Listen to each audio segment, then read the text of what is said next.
you know. You're welcome. Thank you for having me. Excited to see your body. Oh my God, I'm so excited. I hope it's okay. I was going through a breakup when it happened, so it was like breakup. I know. So even worse.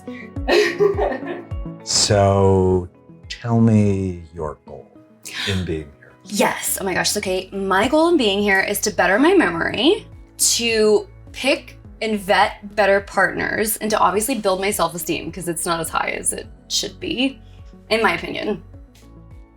And your self-esteem was low from a long time ago. Yeah. I was bullied a lot growing up because like I had really short hair. And so people would call me a boy. So I would like, I make fun of it now and it's really funny. I'd show you the pictures. It's like, whoa, did you have a sex change? But I didn't. But people would say that I did and call me like all these names and like throw me into lockers and braces and my mouth would bleed. Like I was chubby, I was fat. I was like the ugly duckling, like the definition of the ugly duckling. And the ugly duckling was an ugly duckling because they were just with the wrong people.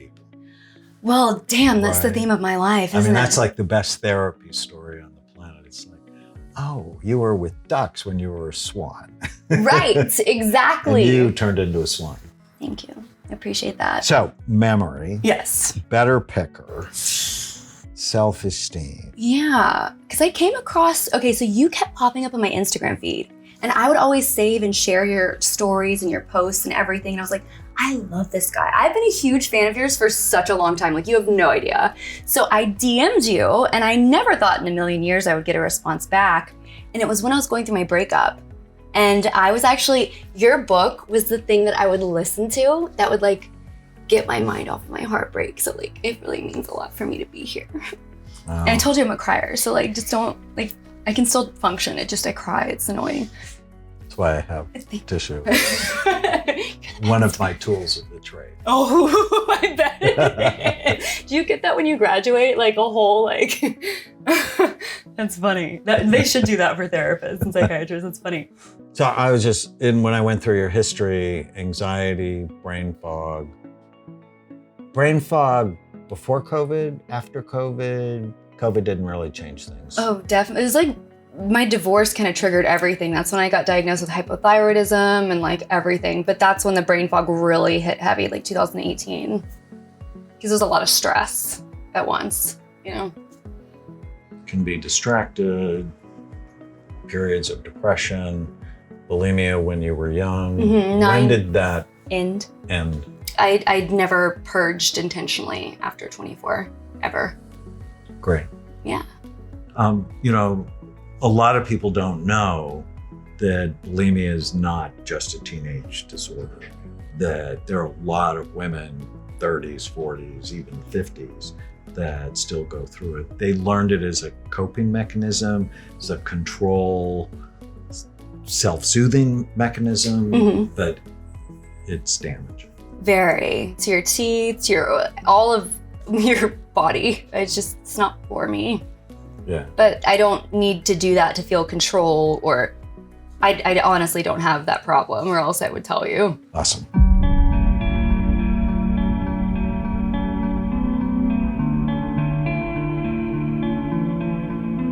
You had a suicide attempt. Tell me about that. I did. It was 2016. So I found out my husband cheated on me because I kept getting bacterial infections in my vagina. So I didn't know what was wrong with me. He was like, maybe you're anemic. You need to go to a different doctor. That gynecologist doesn't know what he's talking about. We just moved into a new house. It was like, maybe it's mold. Like, we'll get the house checked for mold. So like, it was every other thing. And so finally, like, the last doctor was like, unless your husband's cheating on you, my mom was with me at this doctor's appointment. It's like, you shouldn't be getting these infections. Because I was really embarrassed as a wife. It was our first year getting married. And like, I caught my husband cheating on me because my mom hired a private investigator and she didn't tell me. So like right after Valentine's Day, 2015, I found that out. And I confronted him about it. We went to therapy for the rest of that year. And I finally decided in December to leave him when his mistress like called me. And, she was like, fuck you and your dirty pussy. And she'd worked at his job. And I was like, all right, I'm done. Like, I'm just done. And then about 4 months after that, in 2016, and I was like financially like distraught on that marriage. Like, the only way I could like leave that marriage is if I got back together with my ex-boyfriend, who then I found out not only was he married, 4 kids, but he was also screwing my sister. And I was taking my sister out on her birthday in 2016 in April 29th. And all of this came about, and my sister was kissing the other mistress because my husband had multiple affairs that I wasn't aware of. And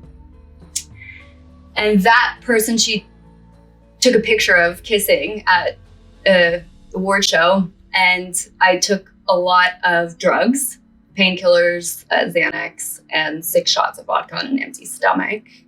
Went home and tried to hang myself. And I survived, thank God. And I was put in a psych ward for 72 hours, and I found my will to live in that place and realized like how out of control my life got, and how I let people that were so undeserving of my love I allowed them to break me down. I'm not doing perfect, but I don't want to hurt myself, and I'm still alive for a reason. So how did what was the epiphany in the psych ward? I had to go to all these groups. And so I was like, I'm letting these men control my life and like tear me down. Like I have control of my life. They don't have control of my life, but I'm giving them control of my life. And if I continue to live this way, I'm going to be miserable. And I was like, I'm done with this. And then you also see all the other really sick people, and you're like, wow, you appreciate the life that you have.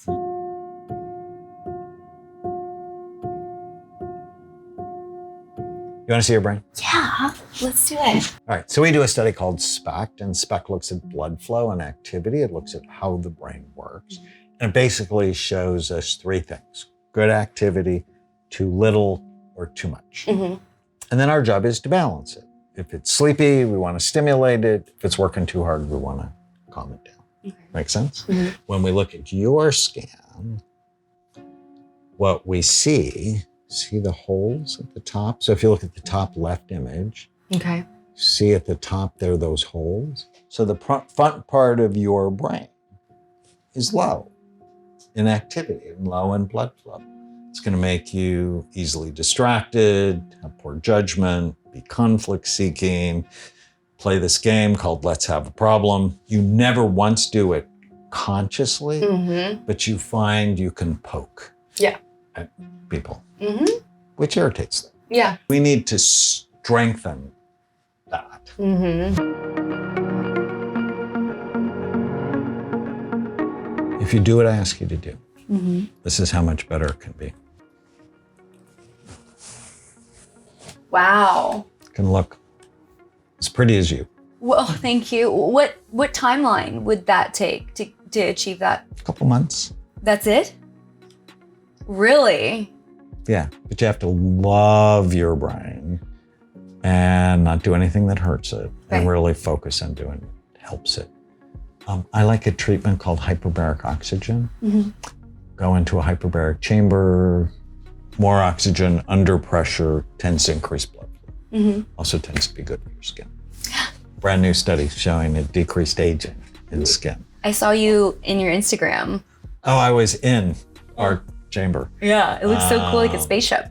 What else can I do outside of the hyperbaric chamber? I'm gonna give you a group of supplements that I think will help a bunch. Mm-hmm. I did the big NFL study, sort of when the NFL was lying they had a problem. Mm-hmm. And I put them on a very specific formula, Mm-hmm. multiple vitamin, fish oil, and a brain boost that works in 6 different ways. I wanna put you on that.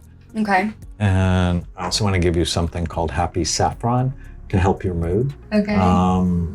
to sort of deal with the vulnerability of depression. It also tends to help with PMS. And We need that. so saffron, I've been following the science of saffron for about 20 years, Mm-hmm. and like head to head against Prozac, Paxil, Zoloft, Effexor, Wellbutrin, equally effective. Wow.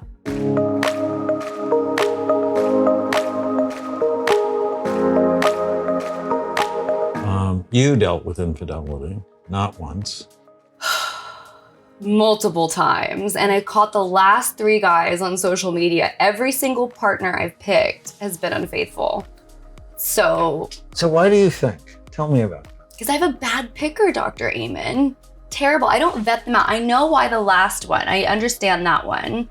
And COVID made me, I didn't date anyone during COVID because my mom lives with me and she's a baby nurse. So the last thing I couldn't deal with the guilt of if anything happened to my mother. You came out of the desert from COVID, Right. From the pandemic, from being isolated and, basically it was you and the computer. And my whole job is like to communicate with other people, other men. And so I didn't have any pleasure for myself.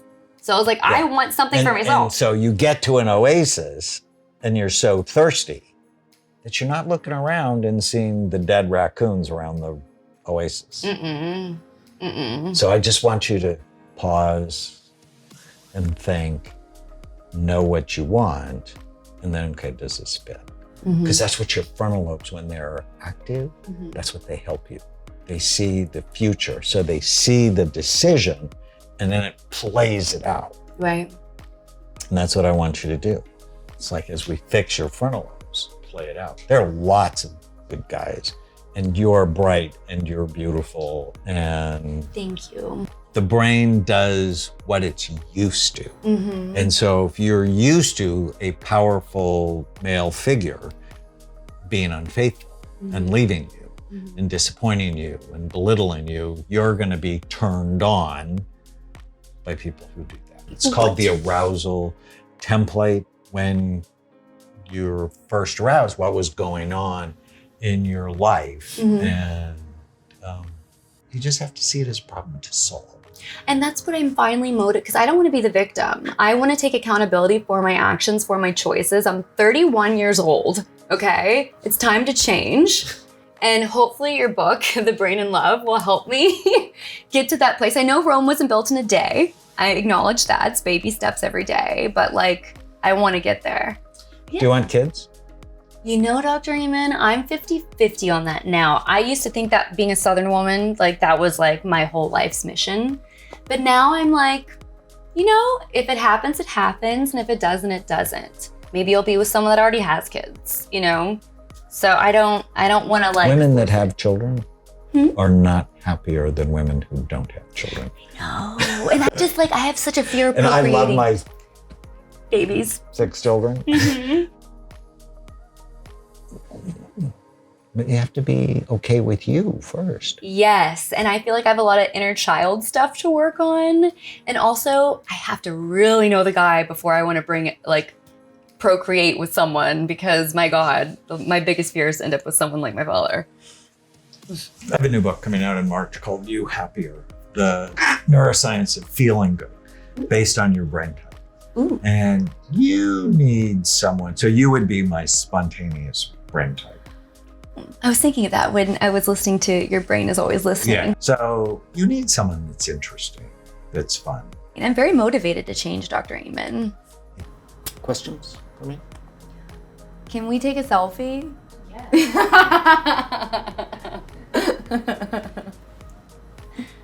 And will you please sign my book? Of course. Oh my gosh, I'm so excited.